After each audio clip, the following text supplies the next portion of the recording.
All right, welcome to Gabe presenting processing. Welcome to the Processing Managing for Daily Improvement Board. We'll start off with safety. Our last incident was on 12/17. Actually, lost time reportable. We've been green since. Our goal is to do 10 pallet audits a day. We've been successful yesterday doing all 10 per day. We have seen some things that do pop up. Maybe it's too high, maybe it's smashed. What we'll do is we'll gather the information and then we'll speak to the high-bay case manager with some detailed information about whom and when and where. So if we can try and knock this down and get that stuff fixed. Our quality is in the green. Our anchor is 99.3% and we're above it. We are following our diverted cartons from mod, carton flow, and pallet flow. We are averaging about 99.7% overall. Definitely good for us in the green. Not too many issues per se. Some things do pop up every once in a while. A lot of it has to do with our retraining. So that's how we counter some of the stuff that pops up in the Pareto. We have our cost, which seems to be our biggest variant for us. As you can see, we've been planning a little higher above cost, but we did kind of find out from our customer service board that it was kind of directly related to our cartons per hour. We did feel that the no-read was giving this our cost a little higher, so we challenged ourselves and we had an anchor of 6.86%. As you can see, we've been in the green for most of the month now, averaging probably below 3.86%.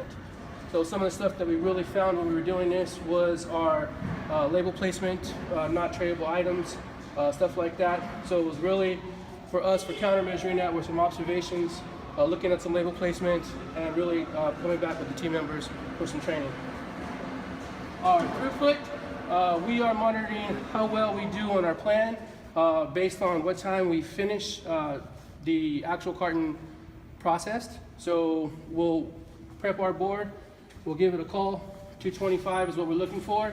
For yesterday example, we did come in last carton processed at 220, so varying about right around 1%, so it wasn't too bad. Our non-standard percentage is in the red, it's a little high.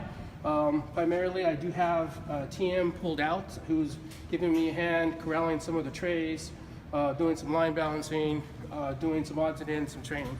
So this definitely something we want to bring down a little bit, and we're trying to monitor that as we go on throughout the month. So our processing board for yesterday, really good on track. We were doing, we planned it out for the TM, kind of pinpointed it, my 7 processors versus their 480 cartons per hour. That sometimes we did a little better. We did have a little bit of help on some points. We had some shippers come over for a little bit, helped us out with the jackpot. Once we got the sorter kind of full, we just kind of maintained it as they refilled it. So we were right on target to hit our last carton. So.